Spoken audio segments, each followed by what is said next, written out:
But y'all made me want to do it, man.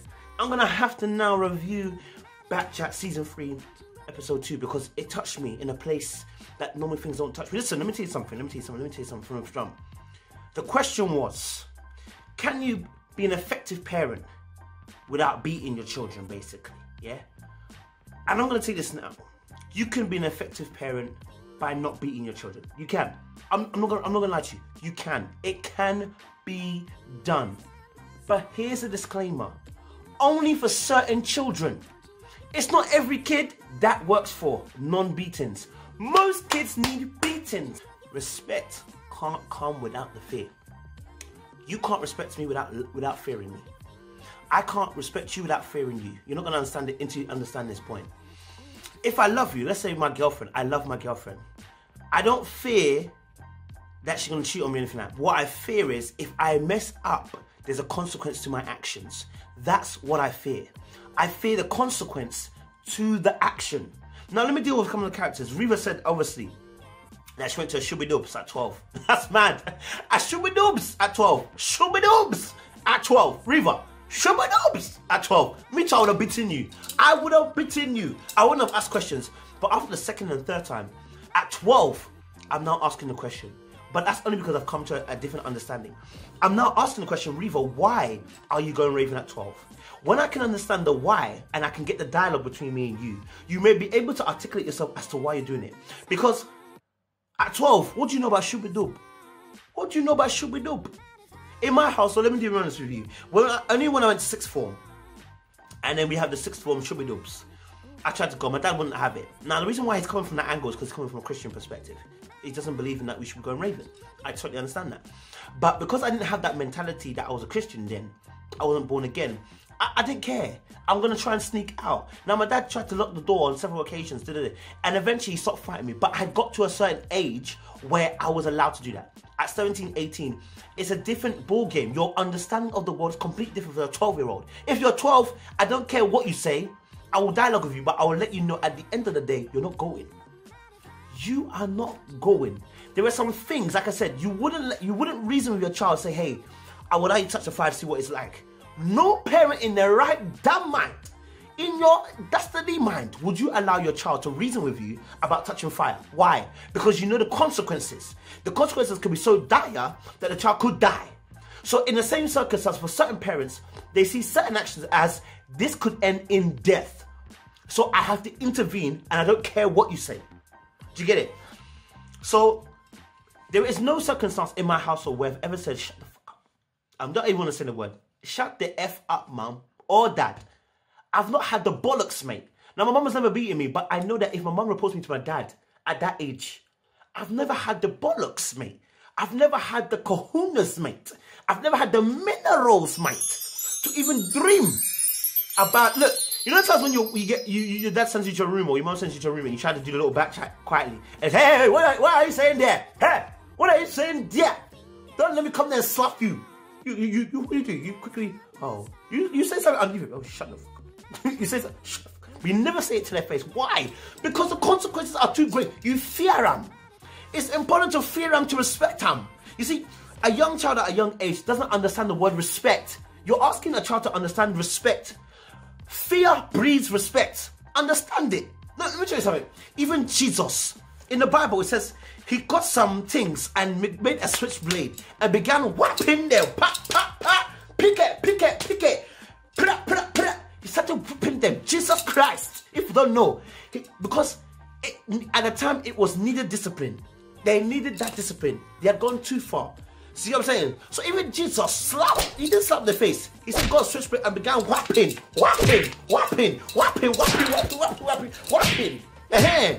So if even Jesus can whap somebody, you're telling me I shouldn't beat my children. Please, hold your fire. Let me just put it out there. Listen, the ladies were looking fine on Backchat Season 3, Episode 2. They were looking sweet. I don't know, I mean, Reva was looking like a Terry Chocolate Orange. I had Esther looking just like a pina colada, you know what I mean? I had Ariana doing her thing, looking like the 90s. You know, I'm a big fan of the 90s. You know, Sia was, hey, look, Sia, 2 weeks in a row, let me tell you something, you've been doing it nice. nice. Yeah, the way you're dressing is fantastic. I like it. But anyway, listen, one of the points that was made was the fact that obviously when you beat your children, okay, what are they learning? Let me tell you something. When you put your hand in fire, what are you learning? As a child, when you put your hand in fire, what are you learning? Now, the fire doesn't need to tell you it's hot. Okay, when you touch the fire, your brain tells you that was hot, don't do it again. That's not a nice feeling. Do you get what I'm saying? So what are you being taught at that moment? I didn't have to tell you anything. When you put your hand in fire, you realize, I don't want to do that again. So sometimes I don't need to even say anything. But the reaction or the consequence of your actions denote that I should not do that again. I totally understand what we're talking about here, which is that in African households, especially African Caribbean household, a black community, okay, oftentimes we've got it wrong. Oftentimes, no, let me say that often. There's times where we've got it wrong as parents. I'm not a parent yet, but I'm just going to talk for my parents. They have got it wrong. And the reason why they got it wrong is because, as they said clearly, B Money kind of spoke about it very articulated it very clearly. When you beat out of frustration, the child will sense the frustration. There was many times in my own household when my dad used to beat me when I was younger, and I knew it was frustration. Now, I did something wrong, but the force or the intent, the aggression that my man used with this, it was with frustration rather than discipline. I get it, okay? Sometimes parents get it wrong, and it goes onto the abusive side. I get it. They are human beings. We make mistakes. But to say that beating is not necessary in the household is to make a wrong move. Why I say that? Sia made also a great point where she said, you know, different kids. Oh, sorry, Reva might have mentioned it about how you treat different kids. I'm gonna give you an example. In our household, there's 4 of us. Okay, myself, the oldest, my brother underneath me, my 2 sisters. Okay, now look, me and my brother are completely different. Okay, we're both stubborn. And we both got a bit of a temper, but the way he got beat was different to me. And I didn't understand it until I got much older, both sides. So my dad would beat him, but the way my dad used to beat him was a bit much. You know what I mean? Sometimes there might have been a kick in there, there might have been a punch in there. Disclaimer, you should never, ever, ever, ever punch, kick, elbow drop, do wrestling move, suplexes ever to your children, okay? When we're talking about beating here, look, I don't mind the belt. So long as it's not on the face, it's not on, do you know what I mean? The face area, I'll go with what Adrian said.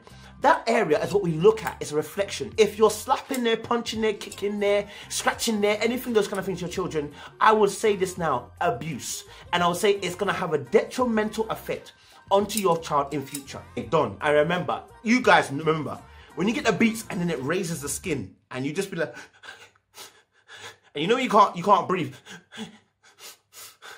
And you just think to yourself sometimes, when I get old, I'm gonna kill him.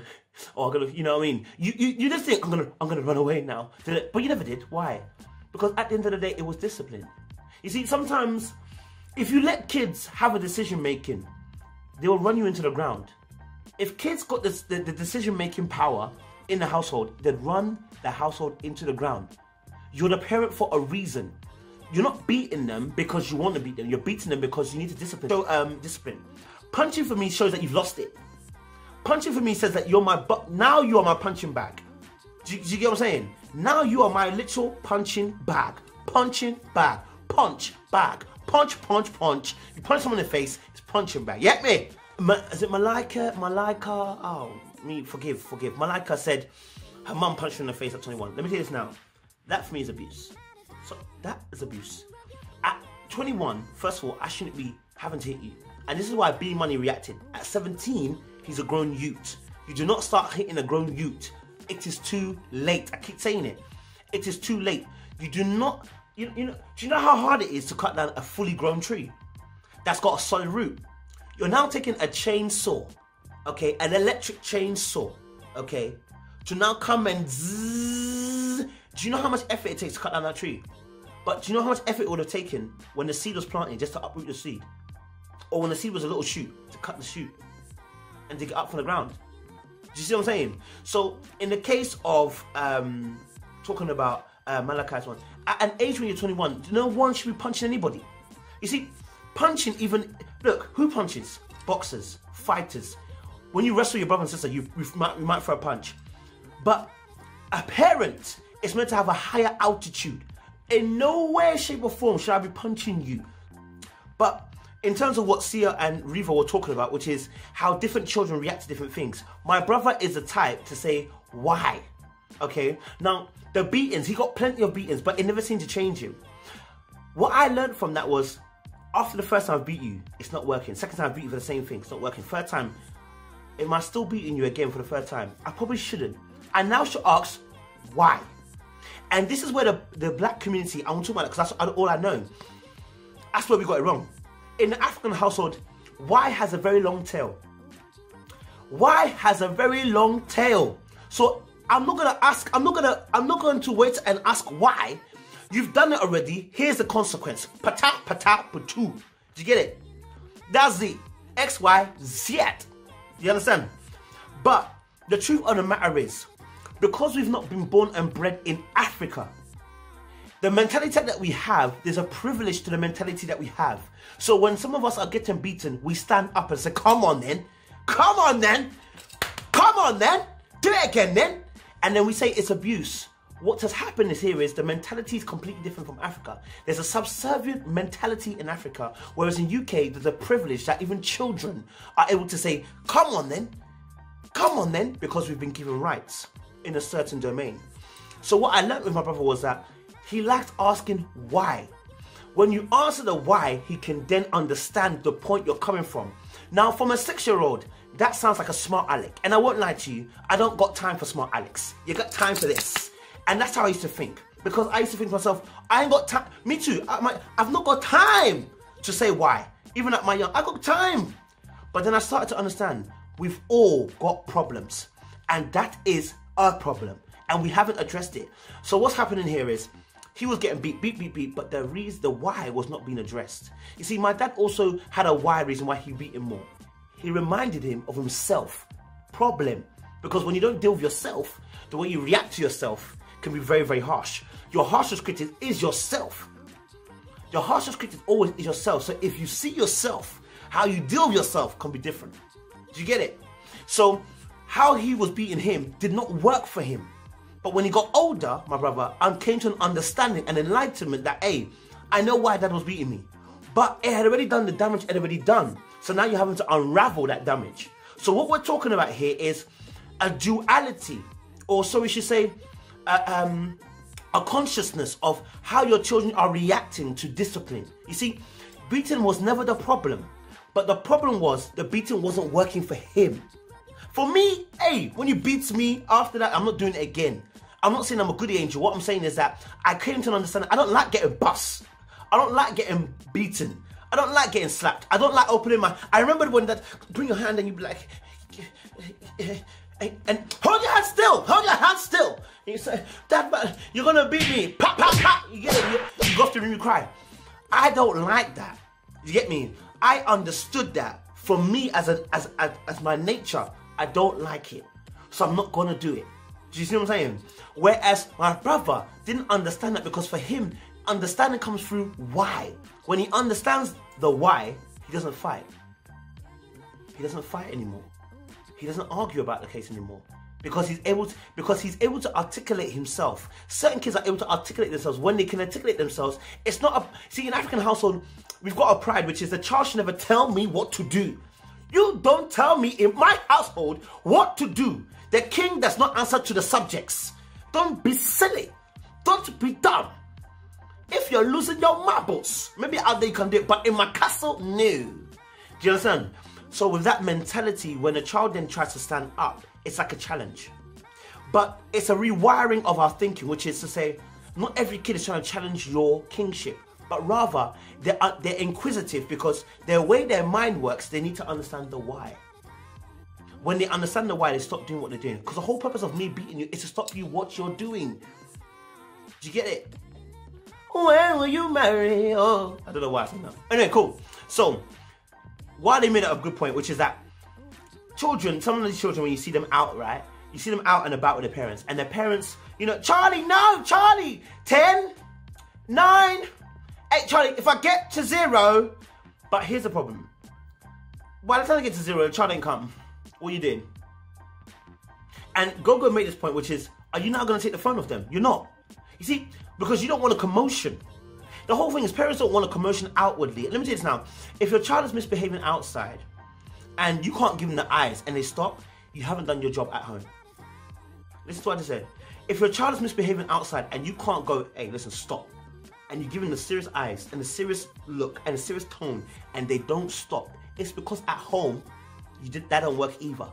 You see, when my parents, there was a time when I must have said, I didn't even know I was even being rude, okay? Me and my brother went to the shop with my mum and we wanted a toy from the shop. And we said, oh, mum, but you're taking liberties. She said, liberties, where? And she gave me such a fierce look in my eye. She said, liberties where? Liberties where? Statue of Liberty. Show me that one. Liberties where? Come, say it again. Say the word again. Now, I'm not sure if she was pissed off because she didn't understand the word, or I'm not sure if she was angry because I said liberties and she understood it. I'm not sure. But the look was so fierce, and she said, say it again. I didn't dare say it again. African parents, you really know. If your child tries to cry outside, you say, hey, stop crying. I'll give you a reason to cry. Stop crying when you're out in public. Don't embarrass me. Trust me, don't even try it. Parents beat children in frustration is the stress level. As B Money was saying, you're at work or whatever, and you're here, you're there, you're this, and it's all these pressures from life are hitting you, and then you release it on your child. It's understandable, it does happen. It happens to a lot of parents. Now, to understand that there's a greater pressure when you're the single parent because you're trying to make money, you're trying to make moves, you're trying to provide for your child, and you're trying to be both parents. At 17, I shouldn't still be whapping you. You're now becoming of an adult. Your mindset, the way you think, do you know what I'm saying? You're now making your own decisions. So me whapping you, it's not gonna work. Me whapping you, if I'm whapping you still to 17, then I've not done my job properly. I have not done my job properly when you were younger.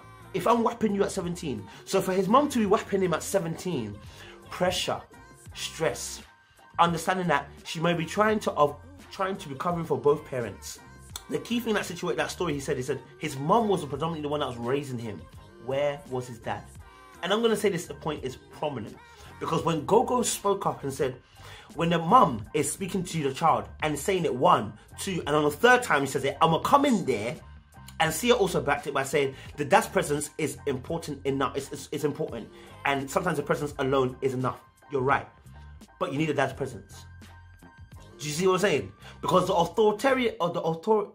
authoritarian normally in a family is the man. Now, it happens that sometimes it's a female. Not a problem. One needs to be the authoritative person in the family. That's it. Bang. One needs to be the authoritative person in the family. Okay? So that when they come in, it's all said and done, then the child knows that this is levels. Just like you're in school, there are some teachers who are mugu, fam. You can move to them. Are they mad? You can move to certain teachers. Why? Because it's soft, rude boy. And there's certain teachers out there that you knew, they didn't even beat you, but you knew you'd never try it because they have an authoritative feeling about them. Some females, you get it? So what Gogo was saying is that man is important. What C was saying, that man is important. Esther agreed, she nodded her head. Riva agreed, she nodded her head. Malaka agreed, she nodded her head. Arietta nodded, they nodded their head. Why did they nod their head at that point? Because the importance of a male in the family is important. It's important. And in a lot of situations, we're talking about the beatings here, when they are going on, not just on the verge of abuse, but when they're not working, we see that the beatings is not the problem of why male and Esther tried to link the two, but she missed out a very important point. The males in prison, the black males that are in prison, it's not the beating that got them to be aggressive. It is a situation in their life which they had not dealt with that when they were beaten may have triggered. But the triggering is not even really the beating. I don't even want to say that. The beating was for discipline. They understood that. But what they didn't understand is, I'm in a situation here. Either dad doesn't love mum or mum doesn't love dad. They're not getting on very well. Parents are arguing all the time. They're physically abusive to each other or whatever, or something's happening in the home. When something happens in your sanctuary, your safety, your safe haven, okay, then you feel like there's nowhere else to go. Where do you go? Outward. Because your home is meant to be your safe haven. If your safe haven now is rocky, you go outside to find a safe haven. So for a lot of these guys that are in prison, their safe haven was people outside, because inside the home, it was mad. Now, let me tell you this now. Is there exceptions to that? Yes, there are people who grew up in good homes who are now in prison. So there are always exceptions to the rule. That's also, she's not with the baby dad at the moment. She's not with the baby father, sorry. Sia's not with the baby father, I believe, at the moment, okay. Arietta, I think she is, I'm not sure. But what I gained from Sia and Esther was that, yes, they don't want to beat their children no more. But as Gogo was pointing out, if the man was there, they wouldn't care. They wouldn't mind. It's not that they don't care. They wouldn't mind because the authoritative discipline is not on them. It's on the man. Do you get it? The authoritative aspect of it was not on them, but on the man. Because in most cases, the man is the authoritative figure. So when Gogo said his point, they believed what he said. And that's what they want, but then they're having to do the authoritative thing. So now when when a mother wants to do the authoritative, in most aspects, she doesn't want to have to do that physical discipline. That's what the man should be doing. But when she has to now come to that perspective, she don't want to have to do it because she's a mother. She nurtures. Do you see what I'm saying? That's why most kids they try to go to their mum to go behind the back of the dad. That's the whole point, because she's a nurturer. So when you have to put the nurturer in a position of authoritative figure, it can get mad. It can get confusing, and it can be very hard because it's not your nature. Do you see it? That's why Gogo said his dad grew up with the discipline. The males often grow up with the discipline and have no problem disciplining. It is the mothers now, when there's no father there, potentially could have problems with disciplining and not wanting to beat their children and finding different ways. I've got no problem with that. Me personally, I've got no problem with that. So long as when we get outside, your child's not doing a mugu thing. And I'm talking about a young child, not when they're older and they make their own decisions. When they're not doing mugu things at young ages, I don't have a problem. If you want to give them timeouts, do them things there, do it. Do it. If it works, do it. But beating also works. Do you see it? Cool. So I wanted to make that point clear, that the father figure is very important in all of this conversation. Everything we're talking about, the father figure is very important. Now, when a father figure does not be in love, we have a problem too. It becomes abusive, and then a child does not respond the way they should respond. Do you see what I'm saying? When I beat you out of frustration, the child will sense the frustration out of the male or the authoritative figure in the home and will rebel against that discipline. That's the whole point. Do you see what I'm saying? That is the whole point. And also, other things as well. Some children are never going to change regardless. Let me tell you something. When I wanted to go raving, it didn't matter what my parents didn't even cuss me about it. They just said, listen, this is why you shouldn't go raving. They explained it to me. This is why I don't think you should go raving. But I didn't care. At the age I was, I did not care. And I thought I was old enough to make my own decisions. So let me be. Do you get it? But I came to the understanding that the parents were right. So they said it and left it. Now, if they started beating me, I would have still gone out. But I would have gone out with beatings and then had probably been even more rebellious. So as a parent, you have to get to a point where you have to understand certain things are not going to change right now. And you beating them will not change it. Do you get it? Cool. This one right here, I'm going to lose a plot. Destiny? Esther, your child. Destiny. Destiny, you'd have lost your destiny in my house. You would have come to a new destination. Okay? You'd have seen Jesus early. In my household, you can never, ever, Ivieke, Abayako, Amakutusa, ever in your life of Lion King life, ever think to raise your hand to me. The only way you should raise your hand is in school to your teacher to answer a question.